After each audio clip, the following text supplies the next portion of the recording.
హరిగారు మాత్రం తప్పు చేశాడనా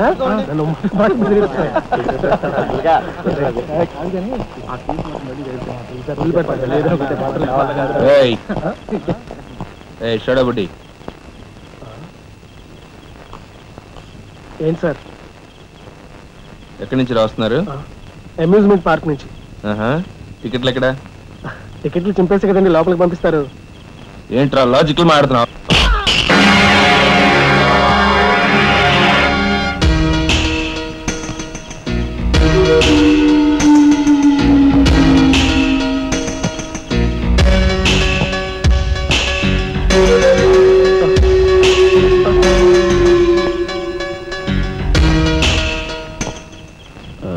ఎందుకు సార్ మా వాడిని కొట్టారు? పక్క వీధిలో కార్మిక నాయకుడు మర్డర్ జరిగింది. ఆ మర్డర్ చేసింది మీరే కదరా?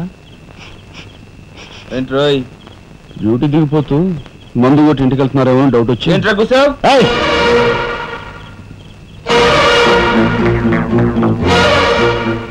అసలైన నేరస్తులు పట్టుకోవడం చేత కాకపోతే యూనిఫామ్ తీసేసి ఇంట్లో కూర్చో. అంతేగాని రోడ్డు మీద పోయే వాళ్ళని పట్టుకోవాలనుకుంటే ఎవరు ఊరుకోరు. జాగ్రత్త. పోయండి రా.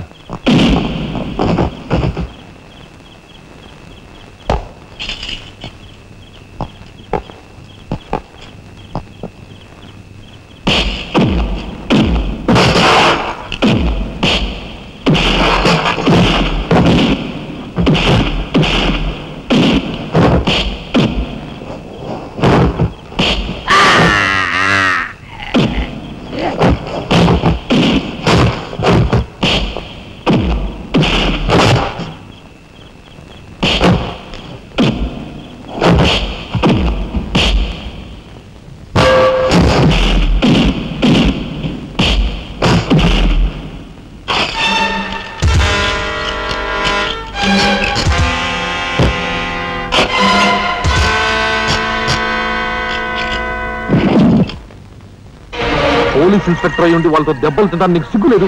24 గంటల్లో ఆ గ్యాంగ్ ని పట్టుకుని పోలీస్ స్టేషన్ లో పెట్టకపోతే నిన్ను మర్డర్ చేస్తాను. అండర్స్టాండ్? ఏమిట్రా ఏం జరిగింది? మీ ఫ్రెండ్స్ అందరినీ పోలీసులు వ్యాన్లో ఎక్కించుకొని తీసుకెళ్తున్నారు.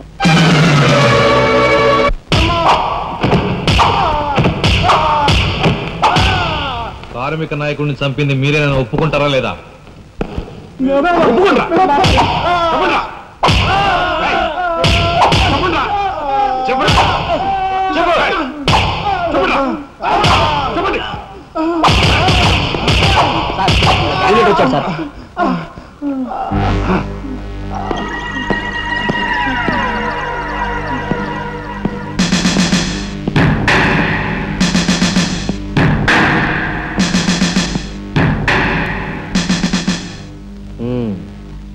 నువ్వేనా తొట్టి గ్యాంగ్ కి లీడర్వి?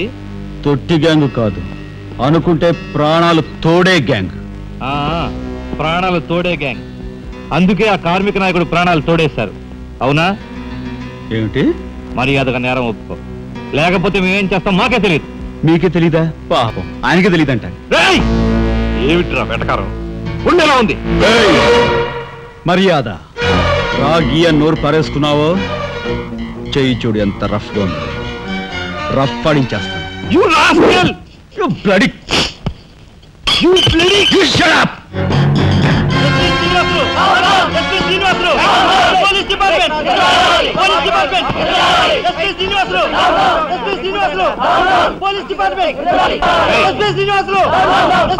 సార్ ఆగాలి.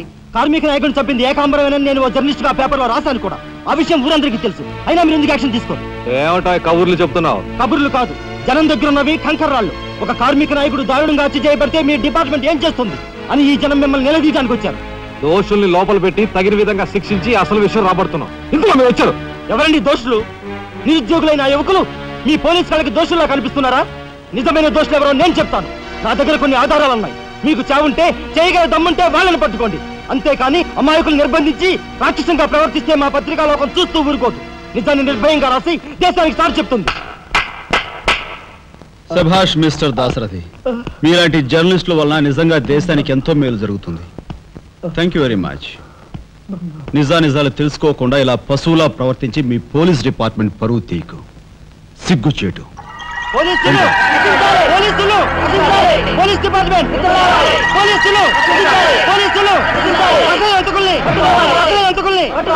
లోపల రండి దాశరథి గారు.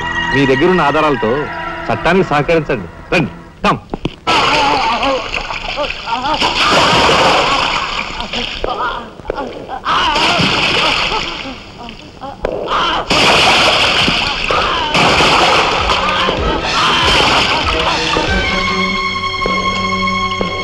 ఏమయ్యా జర్నలిస్టు, నాలాంటి వాడితోనూ ఎస్పీతోనూ తగువ పెట్టుకుని ఎందుకయ్యా చావు కొని తెచ్చుకున్నావు?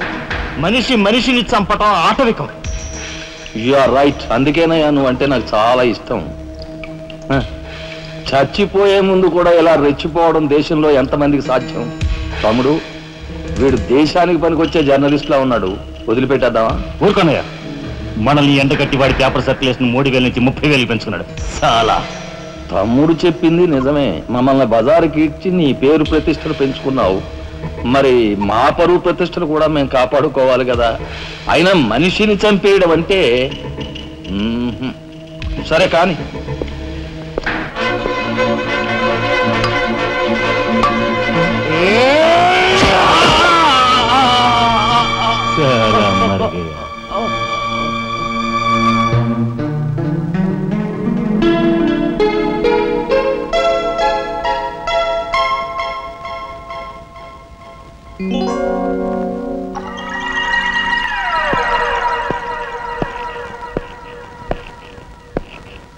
స్టీల్లోంచి ఇత్తడిలోంచి వెండి పళ్ళెం బాగానే కొడుతున్నారు. ఛాన్స్.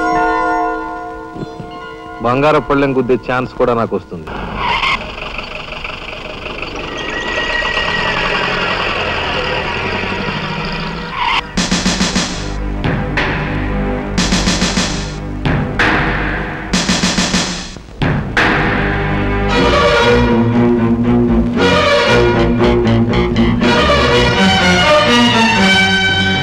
జీపెక్కు. ఎందుకు ఎక్కాలి? It's my request. నీతో చిన్న పని ఉంది. కమాన్.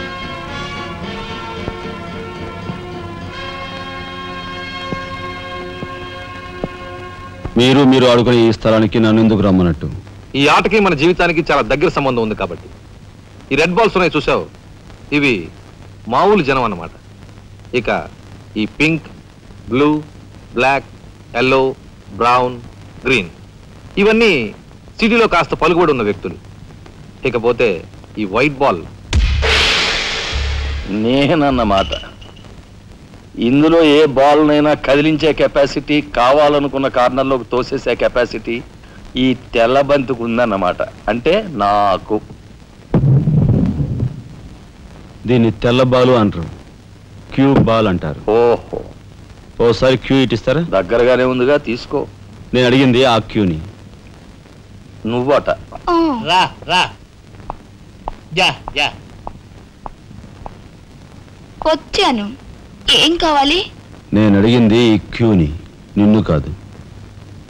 ఎంతో శక్తివంతమైన ఈ క్యూ బాల్ను సైతం కదిలించే శక్తి ఈ క్యూకుంది. అంటే నేను ఈ క్యూ లాంటి వాడిని. నీ తసారావులో పడ్డు ఎస్పీ మా బలెంటోని తెచ్చావయ్యా. నాకు నచ్చాడు. సర్లే, మంచి కెపాసిటీ ఉన్న క్యాండిడేట్. కళ్ళు మూసుకుని ఉద్యోగం ఇచ్చేయచ్చు. చూడబాయ్, నేను చెప్పే ప్రతి పనికి ఓ రేట్ ఉంటుంది. Fixed rate. ఎవరి కష్టాతీత ఉంచుకోరు. Spot payment. ఫైటింగ్కి వెళ్ళావనుకో 1000 రూపీస్. కాలో చెయ్యో తెచ్చావనుకో 5000 రూపీస్. లైఫే తీసేసావనుకో 10,000 రూపీస్ స్పాట్ పేమెంట్. మందు పొందు బేట. ఓకే? అంటే నాకు ఇచ్చేది గూండా ఉద్యోగం కాదు, గవర్నర్ గిరి. చేస్తావా? గూండాయే, కాకపోతే నంబర్ 1 గూండాగా కాస్త రెస్పెక్టబుల్ గా చూస్తావయ్యా. చూడండి, నేను ఫైటింగ్ పెడతాను. ఎప్పుడో చెప్పనా? న్యాయం అన్యాయం అయినప్పుడు. కాలో చేయో తీస్తాను. అదెప్పుడో చెప్పనా? ధర్మం అధర్మం అయినప్పుడు. లైఫ్ తీవాల్సి వస్తే తీస్తాను. అదెప్పుడో మీలాంటి వాళ్ళు ఇలాంటి వాడు కలిసి బరి తెగించి కిరాతకులైనప్పుడు. ఓర్ని తసారావుల బొడ్డు బాలేంటోడే బాబు వీడు. ఇంటి మొగుడికి ఎక్కువ, రంకు మొగుడికి తక్కువ అన్నట్టున్నాడు. నాకేం నచ్చలేదు, మనకేం అక్కర్లేదు. నాకు అసలు నచ్చలేదు. ఏమిటయ్యా ఇది మంచి చట్టం లేకుండా? ఆ మాట అడగాల్సింది నేను. కట్టుకున్న మొగుడు పెళ్ళాన్ని బ్రోతల హౌస్ కు తీసుకెళ్ళడం ఎంత నీచమో, పోలీస్ ఆఫీసర్ ఒక పౌరుని ఇలాంటి గూండాల కొంపు తీసుకురావడం అంతకంటే నీచం. సిగ్గుండాలి.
వస్తా నీ తస్సరవల బొడ్డు.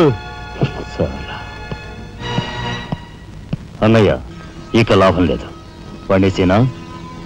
చెయ్యి తెగిందని కత్తి పారేసుకుంటామా కనకాంబరం? వాడి కెపాసిటీ ఏమిటో కళ్ళారా చూశాం గనక వాడిని బ్రతిమాలో బామాలో బెల్లించో నెమ్మదిగా మన అండర్లోకి తెచ్చుకోవాలి, అంతేగాని ఖర్చు పెట్టేయకూడదు.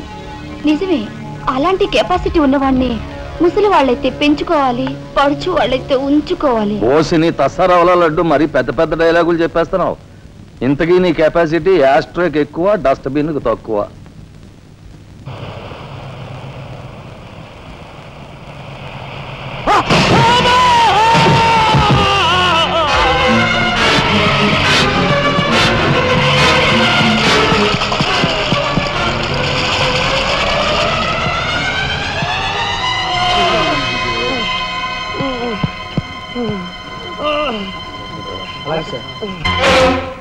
కార్ యాక్సిడెంటా? రేపు పెళ్లి పెట్టుకుని ఇవాళ నువ్వు కార్ యాక్సిడెంట్ చేసావుంటే ఎంత అప్రదిష్ట. ఈ సంగతి పోలీసులు తెస్తే రేపు నువ్వు కూర్చోవాల్సిన పెళ్లి పీటల మీద కాదు, కటకటాల వెనకాల. నువ్వు వెళ్ళిపోయి డ్రైవర్ వచ్చాడో లేదో. కొండయా, కొండయా, ఎవరవయ్యా నువ్వు? మీ అమ్మాయి కార్ యాక్సిడెంట్ చేయగా చూసిన మనిషిని. మా అమ్మాయి కార్ యాక్సిడెంట్ చేసిందని చెప్పడానికి ఏమిటి ఆధారం? నాతో పాటు మరో 15 మంది చూశారు, వాళ్ళని తీసుకొస్తాను. బాబా లోపల కూర్చొని మాట్లాడుకుందాం.